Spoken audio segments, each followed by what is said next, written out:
Welcome to SNY.TV Flashback. I'm Ted Berg. Matt Harvey rose quickly through the Mets farm system, and I had the chance to talk to him several times along the way. See what he had to say before his first minor league camp in 2011, followed by a sit-down in AA Binghamton in August of the same year, and at AAA Buffalo in June 2012, with his minor league days coming to a close. With Matt Harvey, the Mets' first-round draft pick, Matt, you came into the organization at kind of a tumultuous time. Has anything changed since you've been signed? No, not really. I mean, I tried to work the off season as best as I could and prepare as much as I could for the spring training. And you know, obviously, it's nice to have Terry over there on the big side, and I got to meet him and talk to him quite a bit in instruct. So, you know, all of us here, I think pretty much every guy here was in instruct. So, you know, we all know Terry, and it's nice to have that. And how did you spend your off season? I was in North Carolina. I worked out at the university. They gave me, you know, the whole facility to work out in and catchers to throw to. So, you know, I used that to the best of my ability and tried to prepare as much as possible. Are there any parts of your game you're working on? Keeping the ball down. You know, obviously every pitcher needs to keep the ball down, especially in the major leagues. You know, you don't get away with as much. So, keeping the ball down, throwing strikes, and just attacking the plate. For Mets fans who haven't seen you play yet, you know, they're excited about you, they've heard your name. What can they expect when they see you on the mound? What type of pitcher are you? Well, I'm going to compete, you know, no matter who's in the box, and I'm going to give it the best of my ability, and just try and fight for every pitch and keep the ball down and try and get outs. And what are you working on? What's your goals for this season? You know, I'd like to learn as much as I possibly can.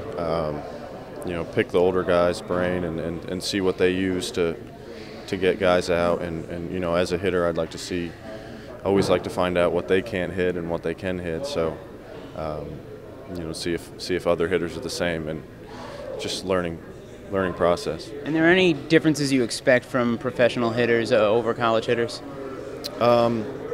Yeah, I mean, whether it's wood bats or anything. I definitely, you know, I talked to Alex White, who was my teammate in North Carolina, and he pitched in AA, and you know, he said they just don't swing at mistakes, and you know, obviously every hitter gets better at every level, and they don't swing it as much at every level. So, you know, he said you make your pitch, and you know, it's pretty easy from there. Well, not easy, but you know, you can be more successful with attacking, keeping the ball down, and not trying to make too many great pitches. So you get away with you know, fewer swinging strikes on breaking balls in the dirt.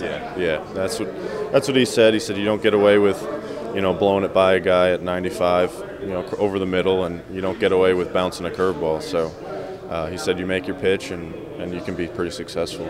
Joined by Matt Harvey, Binghamton Mets pitcher. Matt, what's the main thing you're working on this year? You know, just keeping the fastball down, trying to get ahead of the guys, and you know, mixing the off speed, which has been a little struggle for me right now. But you know, the main thing is keeping the fastball down and getting ahead of guys. What's the biggest difference you've noticed in the hitters in your first go round at AA? You know, they're a lot more patient, not swinging at bad pitches, and you know, they have more of a plan. If you leave the fastball up, they're obviously going to hit it, and you know, they're stronger and older and more mature hitters. I read where a newspaper article a while back when it was quoted as saying, you know, maybe your ERA was a little bit inflated by the need to throw more changeups than you might if you were just going for, you know, the best results possible. How do you balance that? You know, I try and work in the changeup when I can. You know, the most thing right now is I'm just leaving my fastball up and not getting my off speed over first strike. So, you know, working in a changeup here and there is kind of difficult right now, but you know, once I get ahead and keep the fastball down, then I can, you know, throw the changeup in there a lot more. Well, how do you work on improving the command and you know, the off-speed stuff? You know, the work in between each start, and you know, really trying to keep the ball down in the bullpen and carry that over to the field, and you know, it's a tough process, but you know, it's work. You know, it's baseball. Obviously, you're in a situation where, you know, maybe compared to your teammates, there's a lot of hype and a lot of press around you. Do guys get on you for that, or is it something everybody tries to ignore? No, I mean, it's we're all here to win. We're all here to play baseball, and it's our job. So everyone kind of takes it the same way, and we're all working to get to the big leagues, and that's everyone's goal. So there's none of that. It's playing the game. When you see the team trade for a young pitcher like Zach Wheeler, is that exciting? Yeah, I mean, it's always good to have top prospects in your organization, and you want to win. I mean, that's the main goal, is to get to the big leagues and try and win a World Series. So whatever can help the team and in the long run is a big help. Do you have any goals for yourself for the end of this year, for the beginning of next season? I'd like to finish out good. My last couple starts have been a little shaky, so everyone wants to finish on a good note and have that much more confidence going into next season. So that's my main goal. Well, I said one of the big improvements you saw from you across this year was the command of the fastball. How do you work on something like that? How do you improve that? Just midweek. I mean, in between starts when you're working in the bullpen, just figure out something that is causing you to be a little wild. And for me, it was rushing to the plate, and the fastball was up. So whether that means staying back a little longer over the rubber, or making sure your arm gets out a little bit earlier was the biggest adjustment that I made. And once I figured that out, it became pretty easy. And you've seen the improvement across the season. Yeah, absolutely. I mean, going out and having a rough couple first starts is never what you want to do, but working through it and battling back is the biggest adjustment that I think I've made. So I'm just happy with keeping it going.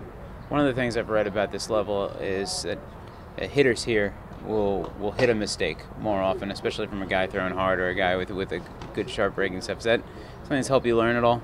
Yeah, absolutely. I mean, you got guys who have been in the big leagues and guys who have made a lot of money doing what they do, and hitting the fastball is what they're good at. So really just getting ahead has been the biggest thing that has opened my eyes to pitching up here. And once you get ahead, it makes it a lot easier. So whether that's starting with a curveball and getting it into their head that you have that for a strike, or just painting a fastball low and away is good enough. So really it's about getting ahead, and the mistakes are a lot less common.